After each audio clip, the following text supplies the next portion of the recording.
D के online classes में मैं रेणु गुप्ता आपका स्वागत करती हूँ। आज मैं आपके सामने लेकर उपस्थित हूँ अधिगम के लिए आकलन के अंतर्गत आकलन के कार्य, प्रयोजन एवं दत्त कार्य। देखिए, ये बिंदु हमारा आकलन के कार्य है कि आकलन के वास्तव में क्या कार्य है। आकलन के कार्यों में सबसे पहला जो कार्य आता है वह आता है प्रयोजना विधि का।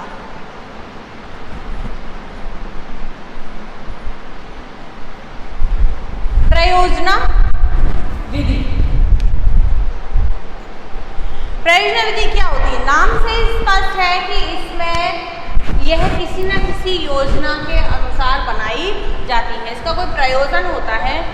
इसमें बालकों को एक व्यवहारिक समस्या दे दी जाती है, जिसके व्यवहारिक समस्या दी जाती है, उसका समाधान बालक से निकलवाया जाता है। इस परियोजना में शिक्षक द्वारा इसमें जो ये विधि होती है, इसमें सबसे ज़्यादा महत्वपूर्ण कार्य होता है बालक का, यानी ज़्यादा से ज़्यादा कार्य किसको करना होता है? बालक को करना होता है। इसमें जो है शिक्षक की भूमिका एक निर्देशक की होती है, या हम कहें परामर्शदाता की होती है। शिक्षक किस रूप में होता है? या तो वह परामर्शदाता के रूप में होगा, यानी कि जो भी समस्या है उससे संबंधित वह बच्चों को क्या करेगा? सुझाव प्रेषित करेगा, सुझाव देगा, ना कि उस समस्या का समाधान देगा। वह छात्रों को, बालकों को इस प्रकार से मोटिवेट करेगा, इस प्रकार से कार्य करने के लिए प्रेरित करेगा, इस प्रकार के सजेशन देगा, जिससे कि बालक प्रस्तुत समस्या का स्वयं ही समाधान निकाल सके। इसमें यह विधि बालक को अधिक से अधिक क्या बनाती है? सक्रिय बनाती है, क्रिएटिव बालक बनते हैं इसके द्वारा। इसमें शिक्षक का कोई लीड रोल नहीं होता, वह पर्दे के पीछे कार्य करता है। फिर इसमें सारे बच्चे एक सहयोगात्मक रूप में कार्य करते हैं। सारे बच्चों का छोटे छोटे ग्रुप में डिवाइड कर दिया जाता है सभी बालकों को, और एक उस समस्या का एक एक पार्ट सबको दे दिया जाता है, और इसमें सभी बच्चे मिलकर आगे बढ़ते हैं। तो इसमें सहयोगात्मक व्यवहार भी वह सीखते हैं। व्यवहारिक विधि है एक तरह से। इसमें व्यवहारिक ज्ञान और कौशल इस विधि के माध्यम से बालकों को सिखाया जाता है। व्यवहारिक ज्ञान सिखाया जाता है, सामाजिक समायोजन इसके द्वारा सिखाया जाता है। कोई कॉम्प्लिकेटेड प्रॉब्लम आपके सामने है तो उसका मिलकर कैसे समाधान हम कर सकते हैं, वो चीज़ इसके द्वारा इस विधि का प्रयोग वहाँ पर किया जाता है। आगे है इसमें कि इसका जो परियोजना विधि है, इसको किलपैट्रिक ने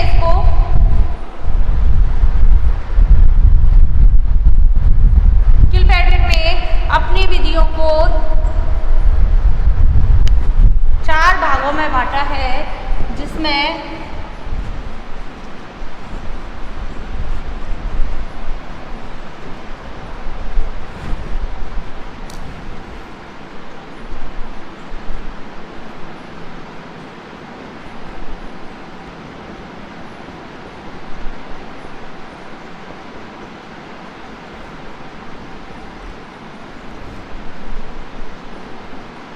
किलपैट्रिक ने इनको अपनी जो विधियां हैं उनको 4 भागों में बांटा है। 4 भागों में बांटा है, जिसमें पहला है एक कंस्ट्रक्शन, एक नाटक लेखन के रूप में। कंस्ट्रक्शन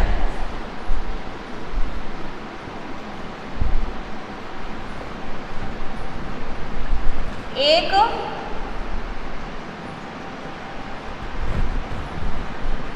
नाटक लेखन के रूप में, such as writing a play, enjoyment एक संगीत कार्यक्रम का सामना करने के रूप में, such as experiencing a concert,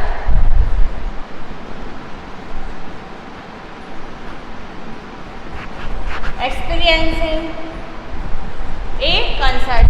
यानी 4 भागों में इन्होंने बांटा है। प्रॉब्लम्स, दूसरी है प्रॉब्लम्स गरीबी की समस्या के रूप में, यानी इन्होंने 4 पार्ट बताए कि कैसी कैसी समस्या हो सकती है। कंस्ट्रक्शन एक के रूप में आपको एक नाटक की लिखना है, सच एज एंजॉइंग संगीत से संबंधित। तीसरा है गरीबी की चर्चा के रूप में। और चौथा है स्पेशल लर्निंग, एक विशेष प्रकार का कौशल सीखने के संबंध में।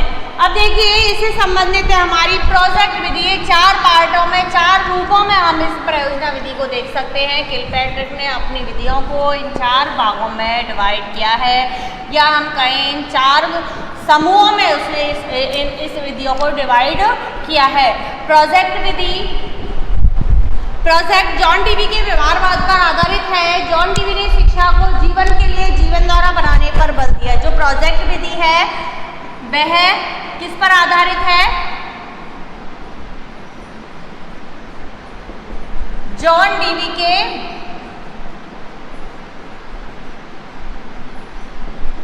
व्यवहारवाद पर आधारित है। जॉन डीवी के व्यवहारवाद।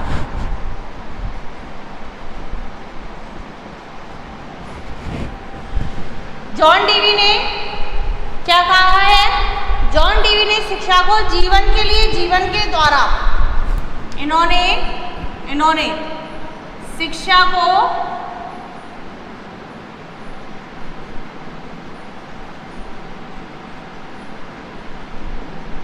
जीवन के लिए जीवन के द्वारा,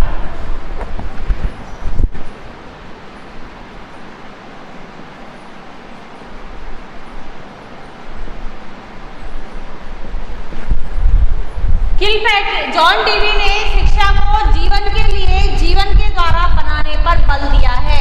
उनके अनुसार स्कूल और घर के जीवन की खाई को, शिक्षा का उद्देश्य क्या होना चाहिए कि स्कूल और घर की खाई कम हो जाए जीवन के द्वारा, जीवन के लिए जीवन के द्वारा बनाने पर बल दिया है। किसने? जॉन डीवी ने शिक्षा की क्या परिभाषा दी है, शिक्षा को क्या माना है कि इन्होंने कहा, प्रोजेक्ट विधि में इन्होंने कहा कि शिक्षा ऐसी होनी चाहिए की गई, बालक को इस प्रकार से बालक का विकास किया जाना चाहिए कि वह शिक्षा को अपने जीवन के लिए और जीवन के ही द्वारा बनाने का प्रयास करे। उसने देखा देखी आगे बढ़ने का प्रयास की सराहना नहीं की। उसने कहा कि बालक खुद करे और खुद से ही वह सीखे। जब गलतियां करेगा और उसमें स्वयं सुधार करेगा, खुद की प्रोसेस गति से आगे बढ़ेगा, तो वह अपने जीवन को जीना सीख जाएगा। उसने कहा कि शिक्षा का उद्देश्य केवल सैद्धांतिक ज्ञान नहीं होना चाहिए। उसने कहा शिक्षा का उद्देश्य घर व स्कूल की खाई को क्या करना है? कम करना है। घर और स्कूल के जो अंतर है उसको खत्म करना है, कम करना है कि बालक विद्यालय में कैसा जीवन जीता है और बालक जब वो विद्यालय से निकलकर शिक्षा अर्जित करके घर जाता है, जब वह जीवन की परेशानियों से सामना करता है, जीवन की परेशानियों का सामना करता है, परिस्थितियों का सामना करता है, तो वह अगर उसने स्कूल ने अगर बालक को शिक्षा ने ये सिखाया है जीवन के लिए जीवन के द्वारा, यानी अपने जीवन की परेशानियों को का समाधान करना अगर उसको सिखाया गया है, तो वह घर पर भी जो भी विपरीत परिस्थितियाँ उसके सामने आ खड़ी होती है, उनका समाधान वह स्वयं ही निकाल लेगा। वह कभी पलायन नहीं करेगा किसी चीज़ से और ना ही किसी प्रकार के नेगेटिव विचारों में फंसेगा। तो यही जॉन डीवी ने कहा है, यह व्यवहारवाद पर आधारित है टोटल, कि शिक्षा ऐसी होनी चाहिए जो जीवन के लिए हो और जीवन के द्वारा ही जिसे प्राप्त किया जा सके। इसके आगे किलपैट्रिक ने कहा है कि प्रोजेक्ट वह उद्देश्यपूर्ण कार्य है जिसे लगन के साथ सामाजिक वातावरण में किया जाता है। किलपैट्रिक ने कहा है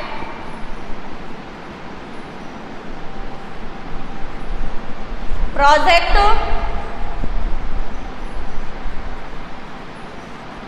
वह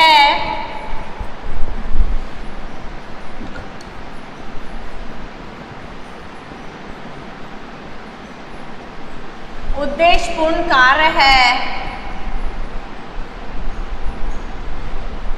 प्रोजेक्ट वह उद्देश्यपूर्ण कार्य है जिसे लगन के साथ सामाजिक वातावरण में किया, जिसे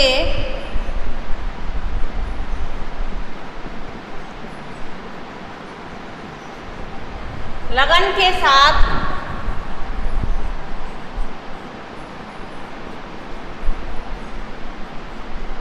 सामाजिक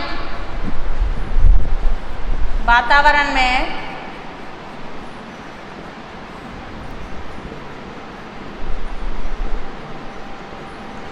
किया जाता है। प्रोजेक्ट वह उद्देश्यपूर्ण कार्य है जिसे लगन के साथ सामाजिक वातावरण में किया जाता है। इसमें ये किलपैट्रिक कहते हैं कि प्रोजेक्ट एक ऐसा वर्क है, छात्र के लिए दिया जाने वाला एक ऐसा कार्य है जिसमें वह जो भी कार्य करता है, जो भी समस्या का समाधान खोजता है, जो भी तथ्य एकत्रित करता है, वह सामाजिक वातावरण में करता है। उसका कोई व्यक्तिगत दृष्टिकोण यहाँ पर कार्य नहीं करता, वह समूह के रूप में आगे बढ़ता है, ना कि उसका कोई व्यक्तिगत रूप यहाँ पर निखर कर आता है। तो किलपैट्रिक ये कहते हैं कि प्रोजेक्ट वह उद्देश्यपूर्ण कार्य है जिसे लगन के साथ सामाजिक वातावरण में संपन्न किया जाता है। Project is a whole hearted purposeful activity processing in a social environment, यानी ये टोटली इस पर आधारित है। प्रोजेक्ट मेथड अपने सोशल एनवायरनमेंट पर आधारित है। ये तो हो गई इसकी परिभाषा। अब मैं समझती हूँ आपके समझ में आ गया होगा कि प्रोजेक्ट विधि क्या है। बालक को करके सीखने पर इसमें बल दिया जाता है। जो भी शिक्षाविद, जो भी मनोवैज्ञानिक हमारे हुए हैं, वो ये कहते हैं कि बालक को खुला छोड़ दो, बालक को अपनी गति से आगे बढ़ने दो। अगर शिक्षक के द्वारा उसकी दी गई समस्या का समाधान निकाल दिया जाएगा तो वह समाधान बालक के कोई काम नहीं आएगा। वह जब काम आएगा जब बालक को खुद से सीखने दिया जाएगा। ये थी इसकी प्रोजेक्ट विधि की परिभाषाएं। वे कहते हैं ज्ञान को आसानी से प्राप्त किया जा सकता है। किलपैट्रिक कहते हैं कि ज्ञान प्राप्त करना कोई मुश्किल बात नहीं है। सैद्धांतिक ज्ञान किताबों में भरा पड़ा है, नेट पे भरा पड़ा है, किसी से भी हम ले सकते हैं, ग्रहण कर सकते हैं। और अगर हम सलाह के रूप में आए तो हम रास्ते चलते किसी से भी सलाह ले सकते हैं। ज्ञान को प्राप्त करना आसान होता है, लेकिन महत्वपूर्ण वह बात है जो वह खुद करके सीखता है। जब उसे बालक को समस्या के समाधान के लिए स्वतंत्र छोड़ दिया जाता है, किसी प्रकार का दबाव उस पर नहीं बनाया जाता, तो उस कार्य में वह कभी भी विफल नहीं होता। ऐसे कार्य बहुत सारे होते हैं जिनका संबंध उसकी तत्कालीन अवस्था से होता है। प्रोजेक्ट सामूहिक और व्यक्तिगत दो प्रकार के हो सकते हैं। एक तो मैंने अभी आपको बताया कि प्रोजेक्ट विधि में सामूहिक रूप से बालक सीखता है। एक होता है यह सामूहिक भी होता है और यह है व्यक्तिगत भी होते हैं। व्यक्तिगत प्रोजेक्ट भी होते हैं जिसमें वह खुद ही तथ्य एकत्रित करता है, खुद ही समस्या के समाधान पर स्टेप बाय स्टेप आगे बढ़ता है। तो ये दोनों प्रकार के होते हैं। इसमें जो कौन कौन से गुणों का बालक में विकास होता है? आत्मविश्वास,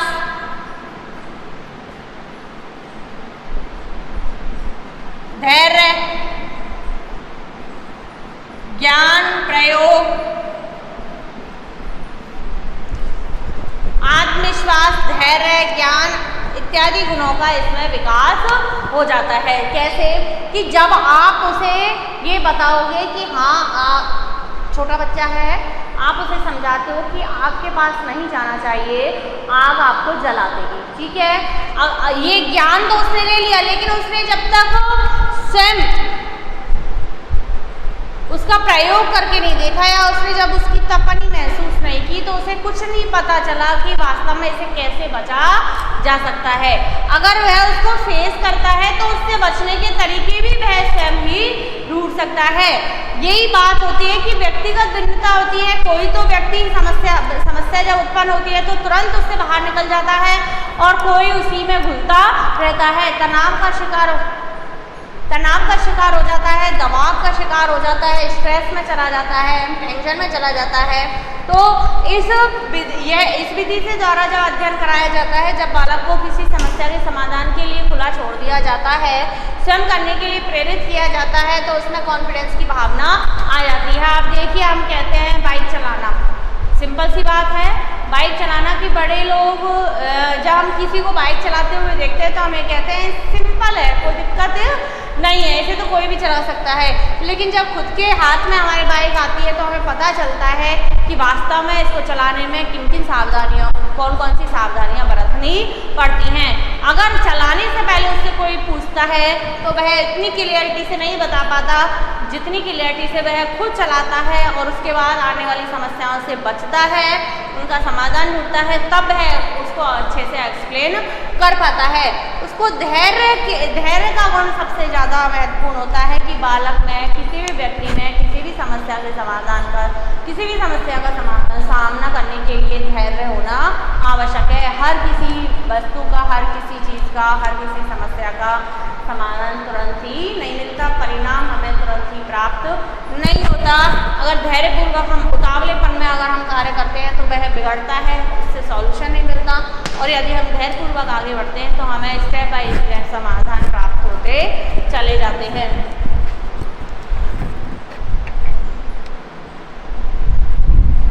बालक इस विधि में अधिक से अधिक क्रियाशील रहता है। वह क्या करता है, जैसे इतना एक्टिव हो जाता है बालक की सोचने की, समझने की, चिंतन करने की, तर्क करने की कैपेसिटी किसमें विकसित हो जाती है, प्रोजेक्ट विधि के द्वारा विकसित हो जाती है। आपने किसी समस्या को बताया उसको और आपने ये कहा जैसे ट्रैफिक लाइट है, रेड है, ग्रीन है और येलो है, आपने उसे रटाया नहीं, आपने ये कहा कि रेड, ग्रीन और येलो लाइट्स हमारे शहर में चारों तरफ लगी हुई हैं, आप स्वयं देख के लाइए कि इनका क्या क्या मतलब है। तो जब भी वह घर से बाहर निकलेगा तो उन लाइट्स पर उसकी सबसे ज़्यादा नज़र पड़ेगी और वह अपने आप ही एक ज्ञान प्राप्त कर लेगा। अगर उसको रटा दिया गया कि रेड के लिए स्टॉप, येलो के लिए वेट और ग्रीन के लिए रेडी, तो ये वह 100% एग्जाम में उसको उल्टा सीधा कर देगा, उसे कभी क्लियरिटी से याद नहीं होगा। और जबकि वह खुद देख लेगा कि हाँ वास्तव में ऐसा हो रहा है, ऐसा होना, मैंने ये लिखा है, मैंने ये देखा है, तो वह स्वयं करके जब सीखता है तो वह ज़्यादा एक्टिव हो जाता है और उसका ज्ञान हमेशा स्थायी बना रहता है। जॉन डीवी ने प्रयोजन सिद्धांत पर आधारित प्रोजेक्ट की WH पैट्रिक द्वारा 1918 में प्रतिपादित की। किसने?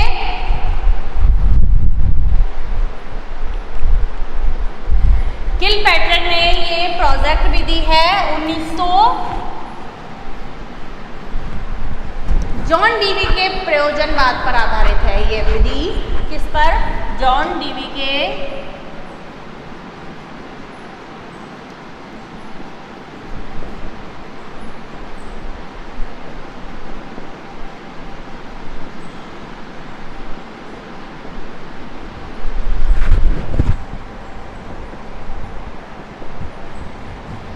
आधारित है। ये विधि किलपैट्रिक द्वारा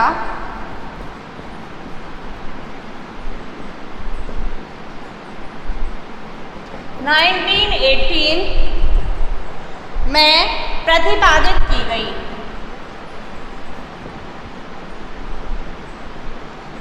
कब? जॉन डीवी के प्रयोजनवाद पर आधारित है। कौन सी? प्रयोजना विधि, प्रोजेक्ट विधि किलपैट्रिक द्वारा 1980 में प्रतिपादित की गई। इसका प्रतिपादन किलपैट्रिक द्वारा किया गया, जिसको ये कहती है कि ऐसी बालक को ऐसा शिक्षण कराना चाहिए जिसमें वह शिक्षण में स्वाभाविकता अनुभव करे,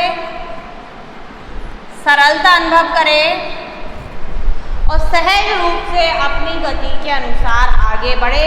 हमेशा वह क्रियाशील रहे, ज़्यादा से ज़्यादा करने का, स्वयं करके देखने का वह प्रयास करे। किलपैट्रिक के अनुसार प्रोजेक्ट सामाजिक वातावरण में पूर्ण प्रोजेक्ट विधि, मैंने अभी बताया, किलपैट्रिक ने प्रोजेक्ट विधि को ऐसे परिभाषित किया है कि एक ऐसा उद्देश्यपूर्ण कार्य है जिसको कि बालक लगन के साथ पूरे मन से सामाजिक वातावरण में संपन्न करता है। यह सामाजिक वातावरण में किया जाता है। अगर कोई भी व्यक्तिगत प्रोजेक्ट पर भी वर्क करता है तो वह समाज से ही तथ्य एकत्रित करता है। अकेले की इसमें कोई वो नहीं होती है भूमिका। किलपैट्रिक ने लिखा है कि प्रोजेक्ट सौदेश अनुभव की किसी इकाई और सौदेश क्रिया के उदाहरण के रूप में परिभाषित किया जाता है। इसके इसका जो उद्देश्य क्या है, कार्य के उद्देश्य को डिफाइन करना, निर्धारित करना। 3 बिंदुओं पर कार्य करती है ये। कार्य के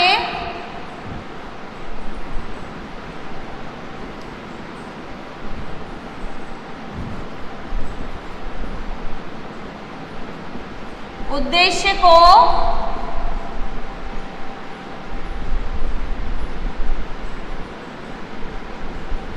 निर्धारित करना, कार्य के उद्देश्य को निर्धारित करना, इसकी प्रक्रिया को निर्देशित,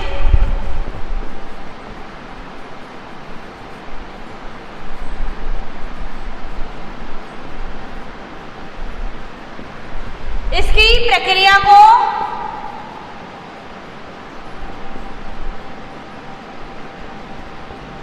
निर्देशित करना। तीसरा, इसकी आंतरिक प्रेरणा इसे शक्ति प्रदान करती है।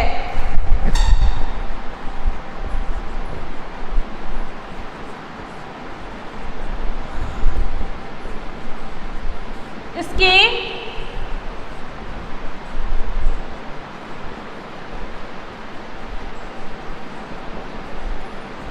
आंतरिक प्रेरणा इसे क्या प्रदान करती है, शक्ति प्रदान करती है। देखिए प्रोजेक्ट विधि में किलपैट्रिक ने क्या कहा है कि सबसे पहले इसमें कार्य के उद्देश्य को निर्धारित किया जाता है। कोई भी किया जाने वाला कार्य है जब तक संपन्न नहीं हो सकता जब तक कि उसके उद्देश्य निर्धारित नहीं गए। कोई भी कार्य किसी न किसी उद्देश्य से आगे बढ़ता है। फिर इसके बाद जब उद्देश्य समझ में आ जाता है, उद्देश्य छात्र लक्ष्य की ओर दृष्टि रख लेता है, नजर उसका दृष्टिकोण व्यक्त हो जाता है, तो उसके बाद वह प्रक्रिया को, वह कार्य कैसे संपन्न किया जाना है, इस प्रक्रिया को निर्देशित किया जाता है शिक्षक के द्वारा या जिस भी व्यक्ति के लीडर के द्वारा जिसके भी वह संपर्क में आता है। उस प्रक्रिया को, उस कार्य की प्रक्रिया को निर्देशित किया जाता है। और इसमें सबसे ज़्यादा कार्य करता है इसकी आंतरिक प्रेरणा कि हम किसी कार्य को करते हैं, एक तो दबाववश करते हैं कि हमें टीचर ने दिया है, हमें ये करना है, और एक होता है सेल्फ मोटिवेशन कि हमें इस कार्य को क्यों करना है, हम इस कार्य को क्यों करना चाहते हैं। जब तक हमारी किसी कार्य को तब सफल होते हुए देखा जाता है जब उसमें व्यक्ति की खुद की प्रेरणा कार्य करती है। जब हम उस कार्य को मन से संपन्न करते हैं, अपने लिए, समाज के लिए करते हैं, तब पूरी जी जान, जैसे कहते हैं इसमें जी जान लगाइए, मैंने जी जान लगाने का मतलब है पूरे मन से जब किसी कार्य को संपन्न किया जाता है तो वह कार्य 100% सफल होता है। तो इसमें यही है कि हम 2 किताब है। सबसे पहले कार्य के उद्देश्य निर्धारित किए जाते हैं, उसके बाद निर्देशित किया जाता है, उसकी प्रक्रिया को गाइड किया जाता है, और उसके बाद तीसरा बिंदु है कि इसमें सेल्फ मोटिवेशन ज़्यादा कार्य करता है। इस विधि की सफलता शिक्षक की योग्यता और मुक्तिपूर्ण शिक्षक की योग्यता पर निर्भर है। सफलता किस पर निर्भर है, शिक्षक की योग्यता पर। भाई सबसे बड़ी जो चीज़ होती है हमारे सामने वो होती है उचित गाइडलाइन, सही निर्देश प्रदान करना। अगर मेरे सामने 50 बच्चे और मैंने 50 को अच्छी तरह से गाइड नहीं किया, एक शिक्षा का जो शिक्षक होती है वह शिक्षा प्रक्रिया की दुई के रूप में कार्य करती है कि उसके चारों तरफ ही सारी चीज़ें घूमती रहती है। जो छात्र का जो भविष्य है उसी के ऊपर डिपेंड करता है। आप इस प्रकार से उनको गाइड कीजिए, किसी कोई समस्या सामने आई है तो आप इस प्रकार से उन्हें गाइड कीजिए कि वह उस समस्या का समाधान अपने आप निकाल पाएँ। तो सफलता है इस विधि की वह शिक्षक की योग्यता पर। अब जितना ट्रेनिंग शिक्षक होगा, जितना एक्सपीरियंस होगा टीचर, उतना ही वह समस्या का समाधान करवाने में, समस्या का समाधान निकलवाने में, छात्रों को अनुशासित करने में, छात्रों को सही दिशा प्रदान करने में अपनी भूमिका निभाएगा। तो सबसे ज़्यादा इस विधि की सफलता शिक्षक की योग्यता पर निर्भर करती है, क्योंकि किसी भी प्रोजेक्ट को आरंभ करने से पहले सबसे पहले उसकी योजना बना लेनी चाहिए, उसके उद्देश्य कि कौन सा कार्य हमें किया जाना है और क्यों किया जाना है, उसके उद्देश्य हमारे पास आ जाने चाहिए। उसके बाद उसकी प्रोसेस कि ये कार्य तो है, अब ये कैसे संपन्न किया जा सकता है, कितने समय में संपन्न किया जा सकता है, कितने व्यक्तियों को साथ लेकर इसमें आगे बढ़ा जा सकता है, इसमें क्या फ़ायदा हो सकता है, क्या इसकी हानि हो सकती है, इसका रिजल्ट क्या आ सकता है, संदेहास्पद रिजल्टों को भी हम इस पर लेते हैं। तो इस प्रकार से इस विधि के द्वारा हमें बहुत अच्छी प्रकार से शिक्षक के सहयोग से हम इसमें आगे बढ़ते हैं। प्रारंभिक कक्षाओं में ये विधि कैसे कार्य करती है, जैसे हम छात्रों को दे देते हैं चित्र बनाना, प्रारंभिक कक्षाओं में भी ये कार्य करती है सबसे ज़्यादा, चित्र बनाना, मॉडल बनाना,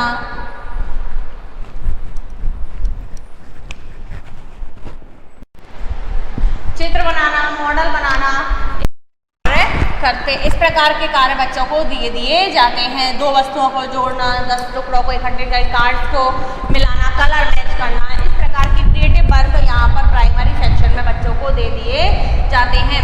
इस प्रकार के प्रोजेक्ट द्वारा भूगोल संबंधी कार्य भी बहुत अच्छे से सिखाए जा सकते हैं कि जो ज्योग्राफी है वह प्रोजेक्ट मेथड से अच्छी सिखाई जा सकती है, क्योंकि हम किसी की, जैसे हमें ज्योग्राफी है इसकी नाप लेनी है, तो जब हम इसे रटा नहीं सकते, ये इतने बाई इतने का ये है, रूम है, इसमें इतना वो आयतन है, इसमें हम प्रोजेक्ट मेथड के द्वारा, यानी कि खुद करो, खुद नापो और एक्सप्लेन करो कहाँ से कितना इसका आकार है, कितनी इसकी ऊंचाई है, कितनी इसकी चौड़ाई है, कितना इसमें घनाभ है, तो ये सारी चीज़ें हम प्रोजेक्ट मेथड के द्वारा सिखा सकते हैं। मनोवैज्ञानिक दृष्टि से प्रोजेक्ट विधि द्वारा प्राप्त हुआ वो ज्ञान छात्रों की क्रियाशीलता पर निर्भर करता है।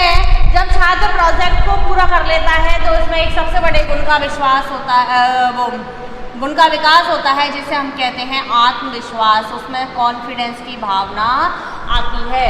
इसमें छात्र में जब वह किसी भी कार्य को, देखिए आपने देखा होगा, बहुत छोटा सा एग्जाम्पल है कि छोटे बच्चे को जब आप किसी कार्य को करने के लिए देते हैं और वह कर देता है तो वह अपने आप में गर्व सा महसूस करता है कि मैंने ये कार्य बहुत अच्छे से संपन्न कर लिया, मुझे शाबाशी मिलेगी, या मैंने इसको सीख लिया, मुझे ये आ गया।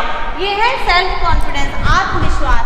ये अपने आप, जब तक व्यक्ति में आत्मविश्वास क्रिएट नहीं होता है, आत्मविश्वास उत्पन्न नहीं होता है, वह किसी भी परिस्थिति में अपने आप को समायोजित नहीं कर पाता है, आत्मसंतोष प्राप्त होता है, उसे शारीरिक कार्य वह करता है। प्रोजेक्ट के द्वारा वास्तविक जीवन से भी बालक को संबंधित होता है, यानी जो और विधियां हैं उनमें देखिए कक्षा का शिक्षक का और छात्र का डायरेक्ट संबंध रहता है, जबकि जो प्रोजेक्ट मेथड है, प्रोजेक्ट विधि है, इसमें छात्र अपने जीवन की रियल जीवन का सामना करता है, यानी जीवन से जुड़ी हुई समस्याओं को खुद फेस करता है। वह इसमें सामाजिक गुणों का भी इसमें विकास होता है। उच्च कक्षाओं में निम्न प्रकार के प्रोजेक्ट दिए जा सकते हैं। प्राइमरी लेवल पर मैंने आपको बताया, चित्र बनाना, मॉडल बनाना, कलर्स मिक्स करना, कलर्स की पहचान करना, नक्शे बनाना, इस प्रकार के कार्य हम दे सकते हैं। और उच्च कक्षाओं में, हायर क्लासेस, उच्च स्तर पर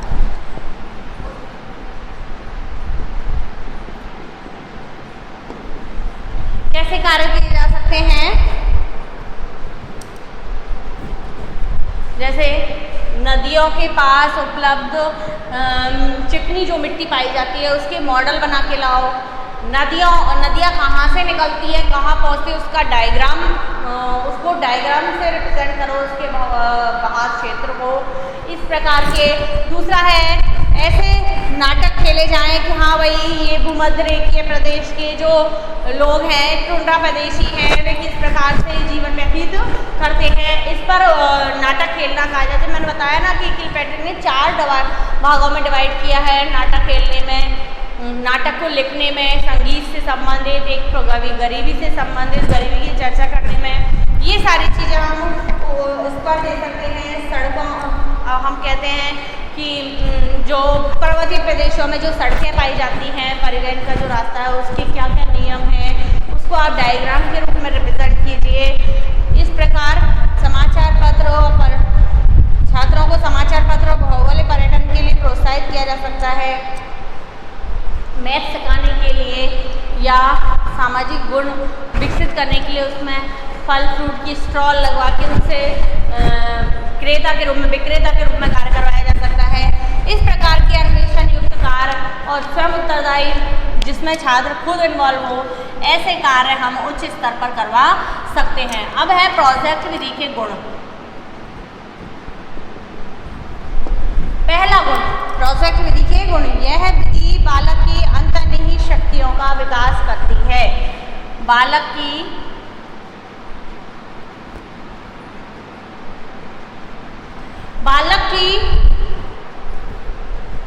अंतःनिहित शक्तियों का विकास करती है।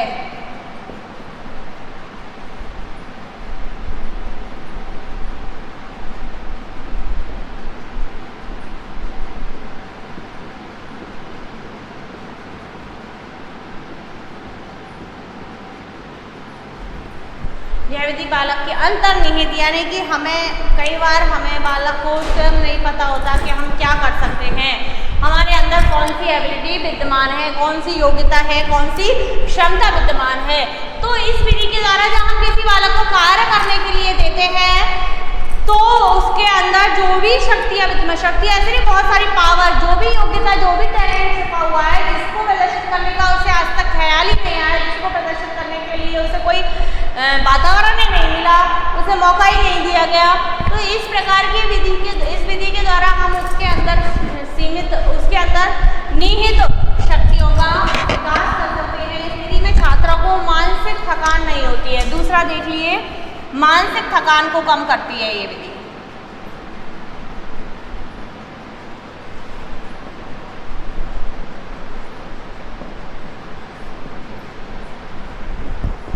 यह विधि क्या करती है? मानसिक थकान को कम करती है। यानी कि जब बालक पढ़ता जाता है, एक लेक्चर विधि द्वारा उसे पढ़ाया जाता है, जैसे मैं पढ़ा रही हूँ अभी, तो उस विधि में बालक बोर हो जाता है। जब तक उसकी सभी इंद्रियां कार्य नहीं करती हैं, बालक का माइंड एक्टिव नहीं रह सकता, उसके दिमाग में कोई नए विचार प्रवेश नहीं कर सकते। जब बालक कोई कार्य करेगा और कार्य में रुचि दिखाएगा तो उसको थकान भी, शारीरिक रूप से भी कम थकेगा और मानसिक रूप से भी कम थकेगा। ऐसा नहीं है कि वह शरीर से थक जाएगा।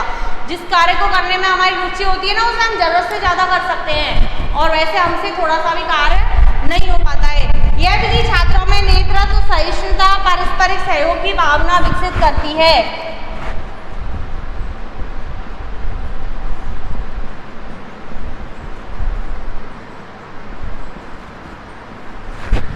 नेतृत्व, सहिष्णुता, पारस्परिक सहयोग, ये तीनों ही गुण इस विधि में के द्वारा डेवलप हो जाते हैं। नेतृत्व, अगर उसे कोई कार्य करने के लिए दिया जाता है, किसी ग्रुप को इसमें बताया गया है कि इस विधि में समस्या से संबंधित ग्रुप बना दिए जाते हैं, छात्रों को ग्रुप्स में डिवाइड कर दिया जाता है, तो उस ग्रुप की किसी एक को जिम्मेदारी सौंपी जाती है, उसे नेता कहा जाता है और लीडरशिप उसमें डेवलप हो जाती है। सहिष्णु, यानी अपना कार्य हो गया है तो आप किसी दूसरे के कार्य जिससे नहीं हो पा रहा है उसके प्रति आप सहिष्णुता, सिंपैथी रख सकते हो, उसे उसकी हेल्प कर सकते हो। पारस्परिक, एक दूसरे के सहयोग की आप सहयोग का गुण डेवलप हो। यह विधि विद्यालय की शिक्षा को व्यवहारिक जीवन से संबंधित करती है। यह केवल सैद्धांतिक ज्ञान नहीं देती। कौन सी प्रोजेक्ट विधि? व्यवहारिक जीवन से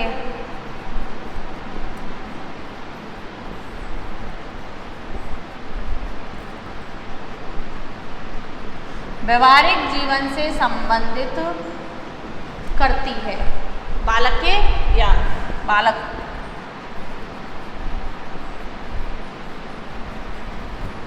यह विधि बालक को व्यवहारिक जीवन से संबंधित करती है, यानी कि उसके व्यवहार में परिवर्तन करती है, उसके व्यवहार को परिवर्तित करती है। समाज में रहने और सामाजिक गुणों का विकास इस विधि के द्वारा होता है और जब उसमें सामाजिक गुणों का विकास होगा तो वह अपने आप ही अपने को समाज का सदस्य महसूस करेगा।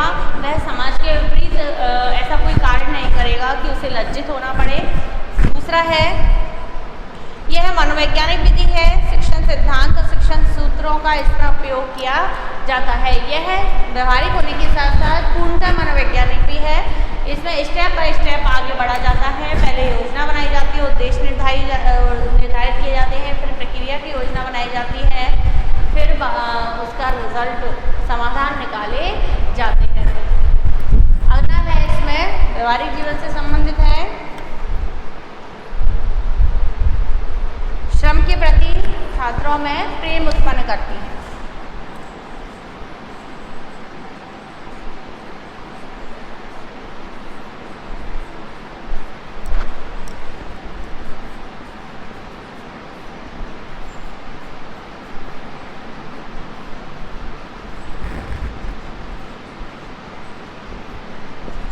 श्रम के प्रति मेहनत करने के लिए छात्रों को यह प्रेरित करती है। इसमें बालक आलसी नहीं होता है, ना ही वह किसी इधर उधर से सामग्री लेने का प्रयास करता है। प्रोजेक्ट विधि में वह सारा कार्य स्वयं करता है, उसे करना पड़ता है, तो इस श्रम के प्रति उसमें लगाव उत्पन्न हो जाता है, मेहनत करना वह सीख जाता है।